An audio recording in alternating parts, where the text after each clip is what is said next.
Welcome to Mighty Married Moms. Join us at our kitchen table twice a week as the Mighty Married Moms, Debbie, Linda, Wendy, invite spectacular guests to weigh in on staying sexy, vibrant, and healthy, building marriages with soul-satisfying connection, raising happy, healthy, successful kids. Conversations with Mighty Married Moms will bring you closer to the life you really want. Episode 17. Hi everyone, welcome back to Mighty Married Moms. Today we get to discuss the conversation that we just had with Susan Epstein, who is a parenting coach and a life coach as well. And we had a fantastic conversation with her. We did. She is actually a teacher and mentor and friend of mine, so it was especially a privilege for me to be able to introduce her to you and to share her with my friends here at Mighty Married Moms. So, what were some of the key takeaways that you both had from the conversation? I found it very interesting as a health coach, sort of always talking to people about, the sort of traditional Western medical model of health approach, the sickness model, as we call it. People only go to the doctor when they're sick. To bring in a more whole wellness approach, give people more resources, help people practice preventative care rather than going in for, quote, emergency care. Mm-hmm. And I found it really fascinating that she talked about that same experience as a therapist, seeing people who were in therapy, and she said that, she was really dealing a lot with diagnosis, when people were looking for a diagnosis and then looking for a medical model to cure or fix or heal that diagnosis. And she just always has just had that feeling of something, we could be doing something more, we could be doing something better, and she continued to have that feeling until she started learning about life coaching and then brought a whole new approach to her practice as a life coach. She said, implementing a more creative, resourceful, and whole approach to mental wellness rather than, that former sickness model. So I really, that made so much sense to me. That makes sense. Yeah. The idea of diagnoses or labeling is what I would call it, right? Yes. And sticking to and making that the whole thing. When she talked about the anxiety camp, yeah, I was like, what? Can you imagine? Why would you send a kid to an anxiety camp? Yeah, right. About labeling and carrying that label with you. Right, oh and it's so reductionist, is that a good word? To say, this is who you are. You are a person with anxiety, or you are an anxious kid. And so therefore we're going to send you 2 weeks in your summer vacation off to really roll around in that and live in it. Yeah. And I'm sure that the goal is to be less anxious when they leave and find ways to cope and find ways to adjust. I'm sure that that's the goal of it. But nonetheless, that whole Western medical model of labeling and working from diagnosis and using a pill to kind of move through life, as opposed to just saying, wow, a lot of 10-year-olds get a little bit anxious about going into the junior high years, or to kind of just like look at it in a whole spectrum of life and living. Mm-hmm. Or, we've just had 3 out of 4 grandparents pass away in the last year. I wonder why the child's anxious or something. To kind of look at life from a broader view and to be more generous in spirit and more, I don't know, there's just something really warm and soothing about talking with she's not a doctor, right? But, no, she's a therapist. Yeah, she's a therapist. With Susan Epstein. There's something really warm and encouraging about her approach to how to work with families and work with kids. It was like a breath of fresh air. I really was so encouraged. Mm-hmm. And it really filled out a picture more of what you're preparing to do, what you do with other families. Right. It's amazing to me that the whole coaching model of let's just go from good to great. And I think I talked about that a little bit too. Yeah. Yeah, and I also, speaking of that and what Debbie does, right, I found it really interesting that she said when she switched over to that model, the majority of people coming to her were men, because men in corporate are coached, right? They are coached on business excellence, how to achieve their goals, what's their mission statement, how to achieve at a higher level. And men were saying, I want to implement this in my family, because they were seeing the power of being able to do that in your family. And I know, as we've talked to Deb and all of her strategies that she helps families with, it's an amazing transformation. And Susan was talking about a family that she was working with that were, at their wits' end, and she started giving them their strategies, and suddenly the kids are doing their homework happily, the couple went away. Everybody was off medication. Everybody was off medication. Within 4 months. Yeah, within 4 months off medication. And I think that is, to me, that was the most exciting thing to hear ever. And she said that on her Facebook page, she was polling to see who parents whose kids were identified as ADHD, how many had them on medication. And she said it was about 80%. This, I think, was a conversation after that we were talking to her. So, wow, strategies, learning how to manage yourself and your kids together and having that be able to get you off medication. Yeah. There's something seriously Get those little brown exciting bottles about that. That's exciting. Pharmacy labels out of your house. Wouldn't that be great? Yeah. Yeah, in fact, I just wrote a blog post and published a couple of articles about this on my other podcast, You Can Raise Great Kids, and it was all about connection, and connection is the key issue.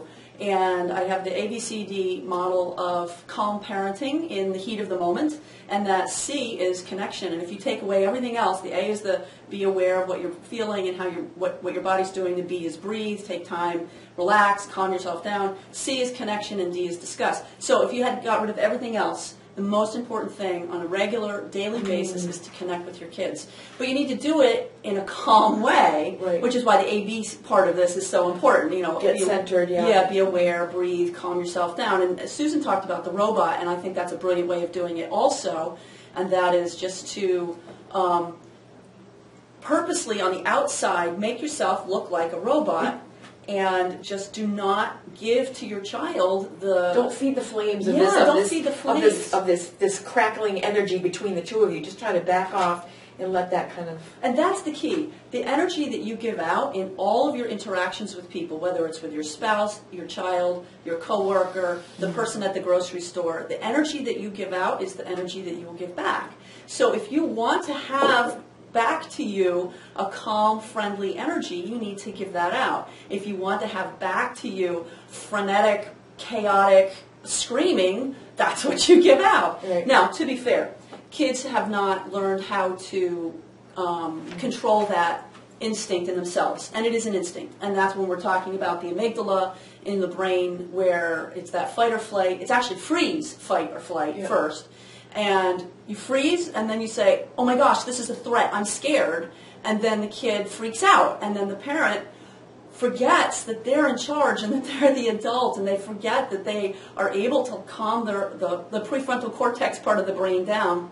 I mean, actually, you don't calm that down. That's the part that you want to engage. You calm down your amygdala so that the prefrontal cortex can be engaged, and you can rationally think through what is it I want to do. And that's where Susan's robot comes into the picture, where you're just like, okay, I'm not going to throw out this frenetic, chaotic energy. What I'm going to hand out is calm, passive, robotic nothingness, essentially, if that's what it takes to start with. That's what I think. And so once you say, please stop speaking to me, that's disrespectful, that's the robot. You say that over and over again. She talked about it can take 45 minutes. And the first time, oh my gosh. Yeah, it can. Yeah. Well, and the kid saying, who are you? Who are you? Because they're going to be shocked, because that's not typically, if you're in that situation, you're probably not dealing with it that way. And they're going to be shocked and say, I don't understand what you want me to do. And I just want to have a conversation about, where you're going, what time you'll be home. Just very calm, or you're not cleaning your room, it's really a mess, and so instead of saying you're not going anywhere, you're not going to spend any time with your friends until your room is clean, what can we do to help you out? Like I said, it seems like you're having problems doing this. What's holding you back? And what are your... That's the next step that I was going to bring up. So once you have the calmness, then that D, the part of the ABCD model, the discussion, I should throw in the E, all right? Empathy. And empathy is so important. You just say to your kid, wow, seems like you're really having a hard time cleaning up your room. What's going on with that? Or it seems like you're having a really hard time talking with your friend, and it's really upsetting you, and now you're throwing it out at me. Let's talk about that a little bit. What's going on with your friend? So if you can help your child articulate what is really going on by being empathetic instead of being judgmental, that's the thing. We want empathy instead of judgment. Yeah, which is, she posted as connection rather than control. Right. So instead of saying, you're not going to see your friends, I'm going to take away that cell phone for 3 days, instead of trying to exert control and thinking that that's motivating. It's not. We all know it isn't. We don't respond well to that. Why would any other human being respond well to being punished, or it just doesn't typically work. I mean, it doesn't typically work. Right. And so that whole notion of connection rather than control really jumped off when she said that to me. It was Right. really, yeah. Right. And something I learned from Dr. Ross Green, who wrote the book The Explosive Child, and I hope we can get him for an interview somewhere down the road too, is it's collaborative. You want to be collaborative with your child. So first you calm yourself down, then you be empathetic, then you discuss, and that's where the collaboration comes in. How can, let's brainstorm other possible ways you can handle this situation, and what are the consequences that you might foresee for each of these different things that you brainstorm. And so that's where you help the kid learn to solve their own problems. Because if you're just, as you say, Wendy, if you're just clashing and trying to exert control, you're not teaching your child how to solve their own problems. What would a coach say about having a 14-year-old, a 15-year-old, a 16-year-old, and a 17-year-old all running around the house? I mean, how much time can you possibly take to talk like this with your 14-year-old and the 15-year-old's buzzing around doing their thing and trying to manipulate and trying to get, while they're talking, I think I'll sneak out and do Yeah, my that's true. girlfriend. You just deal with one situation at a time. Yeah. I mean, there's all only you one can thing. do, Yeah, right? that's all you can do. No, Yeah. but I just imagine that's a very challenging thing to Yeah. kind of, to be, It is. to have multiple It is. challenges or little kids or... Which is why it's important to take care of yourself. Yes. Say more about that. Yeah, so it's important to make sure that you have ways to re-energize yourself and to renew yourself. And if that, whatever that means for you, does it mean just telling your husband or your parenting partner, okay, I'm going to take the next hour and I'm going to go sit in a hot bubble bath. You're in charge. Yeah. Remember to be calm. Yeah. I'll see you later. And to, you might need to actually work with your parenting partner so that you do each have time to recharge. Yeah. Let's face it, most couples, both people work these days, and then they both come home, and that old model of, the husband coming home and putting up his feet and saying, I'm going to relax now, you're in charge. Yeah. I mean, that just doesn't cut it anymore because No. both couples are working. Right. And both couples need to be on with the kids. Right. So that's why for my husband and me, we always, we were able to kind of pass the buck. It's your turn, I need a break. It's your turn, I need a break. Toss the ball. Yeah. that makes Although I did read an article today, I think you sent it to me, about how it's really, they're looking at, especially with teenagers now, teenagers are much more successful in school and in their relationships and everything if they not just spend time with first mom and then dad, but both together. Yes. I thought that was a really interesting article. I'll have to look into that some more. Yeah, exactly. The role of I guess it's just that family unity Yeah. kind of a thing. Being part of a community. Yeah, being part of a community. And one of the things that she said toward the end Susan. was, Susan, was at the end she was talking about how she kind of concludes her coaching time with parents and they're feeling like they're on the road. And a lot of times they'll extend their time with her as a couple. She says, and that's when we get to the core. And I wish we could have unpacked that a little bit, but it was a conversation about parenting.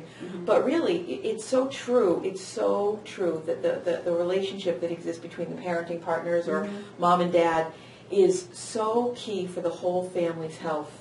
Yeah. And if I had had the chance, that silly adage, you see it all over Facebook, you see it on pillows around the house, if mama ain't happy, ain't nobody happy. Yeah. I wonder is there anything in your world or whatever to say that the woman or the mom has an especially weighty role in the health and well-being of a family? Or is that old school? I think we're caught in that in-between stage right now where those of us, in our 40s-ish, grew up. Yeah, I like that. I'm trying to Above 40. Above 40. Our parents grew up, at least my parents did, and I have young parents, grew up in the model where it was, the wife stayed home and the husband worked, at least for a long time. That started to shift as I got older, but the wife stayed home and the husband worked. And those were the roles that we grew up observing. Whereas the roles that couples we've lived have been completely different than that. We just don't have anything to look back to. We don't have anything to look back to. We don't have any role models really to see how to play that out. Well, even just beyond gender roles or beyond not gender roles, but beyond roles of who's out, who's working, and who's not home, and who's with the kids, and who's feeding them. Is there something core about the feminine energy or about the woman or the mom energy that really, whether she's working full-time or not working full-time, part-time, there or not there, that has some sort of a core role in the happiness of a home. I'm just wondering. We may not have the answer to that, but I don't know. What would you? Do anybody of our listeners have any comments on that? About that? Yeah. It's kind of I think there has been research done on it. I'll have to go and poke around and see what I can find. It's a good question. For whatever reason, we have these traditional roles where, if mom's not happy, nobody's happy. Right, And right, I think a lot of that is the way men defer to women I wonder if that's part of in it. terms of running the house and such. Yeah. Well, we're still, right, our mindset is still in the old model, even though we are evolving into a different model, and men are taking more, taking charge of the family more than perhaps other generations have done. But I think we're still in that mindset. I think, there's still this mom, glue. There's mom glue, and who knows, maybe there's something more than Biological. primordial about it. Maybe there's something biological because we give birth to children. There is some kind of, they say that you have, their cells stay in you, so part of your child stays in your body, essentially, and shares cells with the next child that's born. There's something very, I don't know, it's pretty amazing in connecting about that. Yeah. So I find that kind of an interesting thing to toss around. Like I said, I know that the relationship of the parents with each other and how they run their home if they're living together is really key.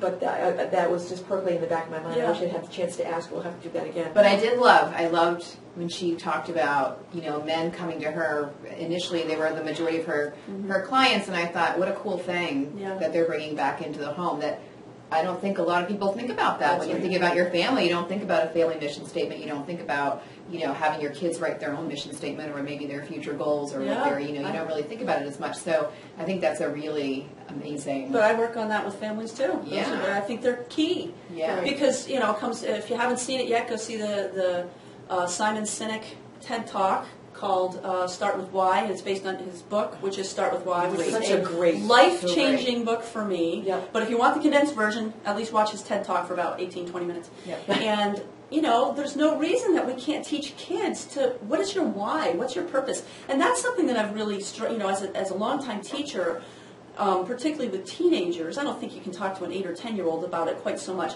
But with teenagers, they need to see their place in the world. They need to understand what their purpose is. Sure. And they need to see that they have a reason for being here and that they have an impact on everybody else. And if they begin to question, what is my why? Why do I exist? What are my goals? What is my purpose?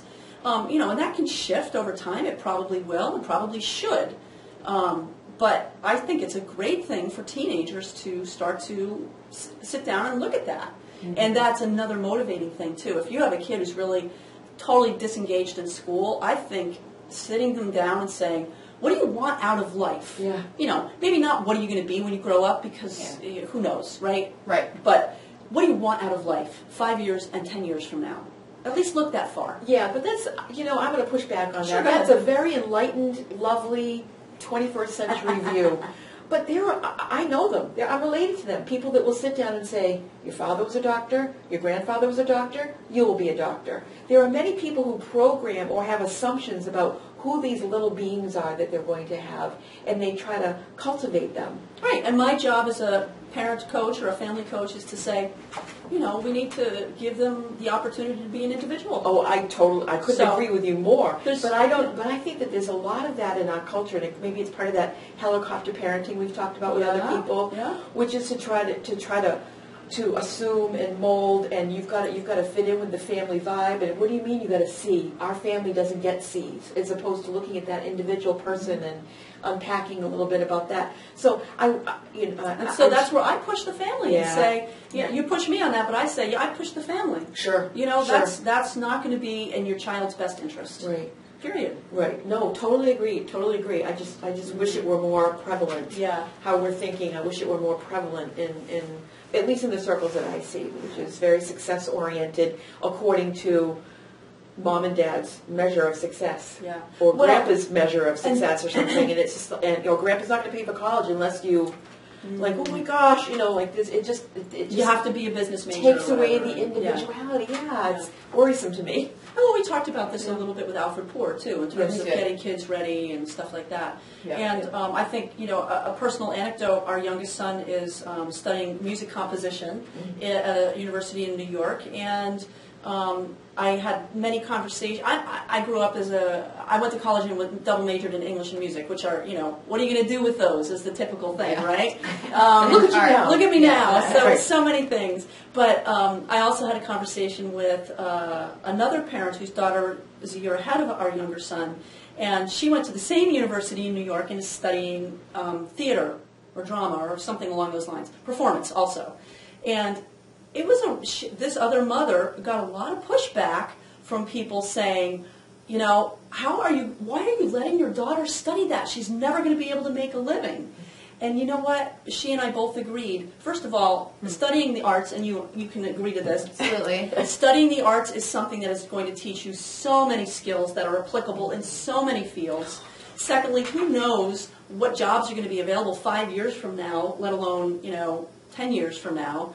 And thirdly, they need to do what they love to do. Otherwise, they're going to be unhappy. Absolutely. Not only do they need to do what they need to do because of their own personal happiness, but we as a group, as a society, as a community, need those gifts expressed Yeah. in order to move collectively forward. Yeah, I love that. There you go, is my little political treatise of the day.